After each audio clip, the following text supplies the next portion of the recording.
Money and You ඊළඟ episode එක අරගෙන එන්න කලින් පහුගිය එපිසෝඩ් එකත් එක්ක ඔයාට අනිවාර්යෙන්ම වැදගත් වෙන කාරණයක් ගැන පොඩි දේවල් ටිකක් ෂෙයා කරගන්න හිතුවා. ඒ තමයි standing orders. මොකක්ද standing order එකක් කියලා කියන්නේ? ඔයාගේ account එක තියෙන බැංක් එකට ඔයා instructions දෙනවා ඔයාට ඕන කරන දවසට ඔයාට ඕන කරන මුදල් ප්‍රමාණයක් ඔයාගේ ගිණුමින් අඩු වෙලා තවත් ගිණුමකට transfer කරන්න කියලා. මේක අනිවාර්යෙන්ම ඔයා බැංක් එකට දෙන්න ඕනේ written request එකක්. මේ request එකේදී ඔයා mention කරන්න ඕනේ වැදගත් දේවල් 4ක් තියෙනවා.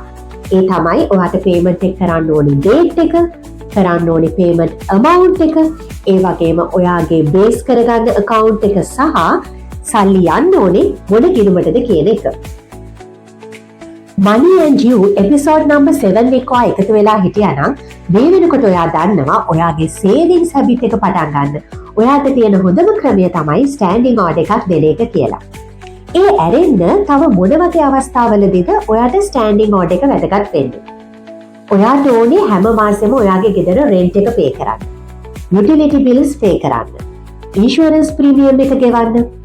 ඒ විතරක් නෙවෙයි ඔයාට හැම මාසෙම ගෙවන්න ඕනේ loan installment එකක්, එහෙමත් නැත්නම් lease rental එකක් තියෙන්න පුළුවන්. බබාලගේ tuition fees. ඒ විතරක් නෙවෙයි ඔයාට ඕනේ නම් ඔයාගේ අම්මට හරි තාත්තට හරි support එකක් විදියට හැම මාසෙම amount එකක් දෙන්න. මෙන්න මේ වගේ අවස්ථාවලදී ඔයාට ලේසියෙන්ම standing orders use කරන්න පුළුවන්. ඔයා කල්පනා කරා නේද මම දැනටමත් මේ ටික ඔක්කොම කරනවානේ කියලා. හැබැයි ඔයා use කරන method එක මොකක්ද කියලා ටිකක් හිතන්නකෝ. ගොඩක් වෙලාවට ඔයා physically bank එක visit කරනවා. bank එකක් කියලා කියන්නේ අනිවාර්යෙන්ම හරිම busy place එකක්. ඉතින් මේ වගේ transaction එකකට ඔයාට පොඩි වෙලාවක් ගත වෙනවා. එහෙමත් නැත්නම් ඔයා ATM machine එකක් ගාවට ගිහිල්ලා සල්ලි withdraw කරලා සල්ලි deposit කරනවා වෙන්න පුළුවන්. මෙතනදී ඔයාට physically යන්නම වෙනවනේ. තව ලේසිම ක්‍රමයක් තියෙනවා. ඒ තමයි ඔයාගේ mobile banking app එක use කරන එක. මෙතනදී ඔයාට ලේසියෙන්ම ඔයාගේ account එකෙන් fund transfer එකක් කරලා අදාළ payment එක කරන්න පුළුවන්. හැබැයි ප්‍රශ්නේ තියෙන්නේ network issues වගේ ප්‍රශ්නයක් ආවොත් ඔයාට එදාම schedule කරපු payment එක කරගන්න බැරි වෙන අවස්ථා එනවා.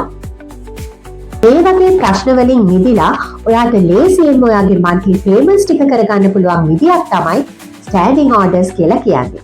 හරි අපි බලමු standing orders වලින් මොනවාද ඔයාට තියෙන advantages කියලා.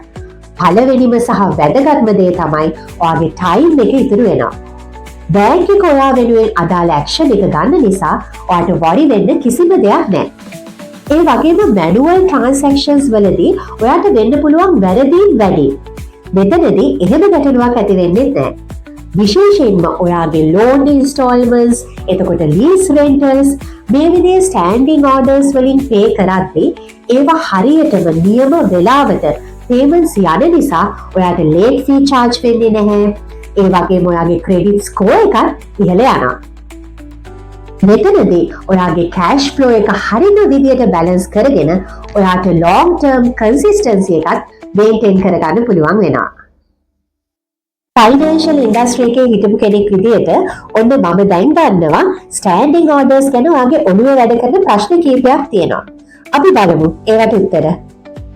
මේ ප්‍රශ්නේ ස්ටෑන්ඩින් ඕඩර්ස් සම්බන්ධව බැංක්ස් වලින් ගන්න charges මොනවාද? ඔයා පළවෙනි පාර ස්ටෑන්ඩින් ඕඩර් එකක් දෙනවා නම් setting up fee එකක් ඔයාට ගෙවන්න වෙනවා. ඔයා fund transfer කරන්නේ ඒ බැංක් එකේම තියෙන ඔයාගේම තවත් account එකකට නම් ගොඩක් banks ඒක offer කරන්නේ totally free. හැබැයි ඔයා fund transfer කරන්නේ ඒ bank එකේම තියෙන වෙන third party account එකකට නම් එහෙමත් නැත්නම් වෙනත් bank එකක තියෙන account එකකට නම් අන්න එතනදී ඒ හැම transaction එකකදීම bank එක පුංචි charge එකක් අරගන්නවා. ඒ විතරක් නෙවෙයි ඔයාට පුළුවන් අතරමඟදී ස්ටෑන්ඩින් ඕඩර් එක amend කරන්න, change කරන්න. මෙතනදී ඔයාට යවන්න ඕනේ amount එක, එහෙමත් නැත්නම් යවන්න ඕනේ date එක, transfer කරන්න ඕනේ account එක උනා change කරන්න පුළුවන්. හැබැයි මෙතනදී amendment fee එකක් charge කරනවා. ඒ විතරක් නෙවෙයි ඔයාට ඕන නම් දැන් ස්ටෑන්ඩින් ඕඩර් එක ඕනේ නැහැ කියලා බැංක් එකට instructions දීලා ස්ටෑන්ඩින් ඕඩර් එක cancel කරන්නත් පුළුවන්. එතනදී cancellation fee එකකුත් charge වෙනවා. බැංක්ස් වලින් මේ විදිහට ස්ටෑන්ඩින් ඕඩර්ස් වලට charge කරනවා කියලා කිව්වම එකපාර බය වෙන්න එපා. හරිම පුංචි සර්විස් චාර්ජ් එකක් තමයි එයාලා අරගන්නේ. හැබැයි මෙතනදී වැදගත් වෙන්නේ ඔයා මේක මැනුවලි කරන්න ගියොත් ඔයාට වෙන රස්ති ආදුව, ඔයාට වේස්ට් වෙන ටයිම් එක, සමහර විට හරියටම එදාට මේ ට්‍රාන්සැක්ෂන් එක කරගන්න බැරි වෙන්න පුළුවන්. අන්න ඒ වගේ මුණ දෙන්න වෙන ගැටලු මග අරව ගන්න එක. දෙවැනි ප්‍රශ්නේ, ස්ටෑන්ඩින් ඕඩර් එක දීලා තියෙන දවසට ඔයාගේ බැංක් account එකේ බැලන්ස් එක තිබුණ නැති වුණොත් මොකද වෙන්නේ? ගොඩක් බැංක්ස් මේ වගේ වෙලාවට ඔයාට chances 3ක් දෙනවා. හැබැයි අවස්ථා 3ේදීම ඔයාගේ account එකේ ප්‍රමාණවත් තරම් බැලන්ස් එකක් තිබුණ නැති වුණොත් ස්ටෑන්ඩින් ඕඩර් එක කැන්සල් වෙනවා.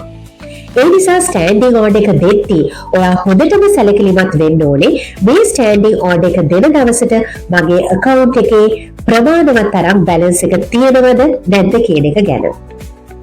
තුන්වෙනි ප්‍රශ්නේ, ඔයාට ඕන වෙලාවක ස්ටෑන්ඩින් ඕඩර් එක කැන්සල් කරන්න පුළුවන්ද? එහෙමත් නැත්නම් වෙනස් කරන්න පුළුවන්ද? ඔව්, අනිවාර්යයෙන්ම පුළුවන්. ඔයාට ඒකට ඔයාගේ බැංක් එකට රිටන් රික්වෙස්ට් එකක් දෙන්න වෙනවා. දීලා මේ ස්ටෑන්ඩින් ඕඩර් එක ඕනම වෙලාවක කැන්සල් කරන්න, එහෙමත් නැත්නම් ඕනම වෙලාවක ඔයාට ඕන විදිහේ වෙනස්කමක් කරන්න පුළුවන්කම තියෙනවා. ඉතින් ස්ටෑන්ඩින් ඕඩර්ස් වගේ හරිම ලේසි බැංකින් ටූල්ස් තියෙද්දි ඔයා තවදුරටත් ඔයාගේ monthly payments ගැන worry වෙන්න ඕනේද? දින මතක තියාගෙන ඉඳලා හරියටම එදාටම බෑග් එක විසිට් කරලා ඔයාගේ ටයිම් එක වේස්ට් කරගෙන සමහර වෙලාවට සිස්ටම් ඉෂුස් නිසා ඔයාට එදාම හරියටම පේමන්ට් එක කරගන්න බැරි වෙන්නත් පුළුවන්. මේ වගේ ගැටලු වලට මුහුණ දෙන්න ඕන වෙන්නේ. Money and you හැමදාමත් ඔයාට කියලා දෙන්නේ stressless money management ගැන. අද වීඩියෝ එකත් ඔයාට වැදගත් වෙන්න ඇති කියලා මම හිතනවා. ඒ වගේම තවත් ඉස්සරහට ගොඩක් ඔයාට වැදගත් දේවල් අපි කතා කරන්න බලාපොරොත්තු වෙනවා Thrive Hub Money and You video series එකෙන්. ඉතින් අපිව subscribe කරලා තියාගන්න.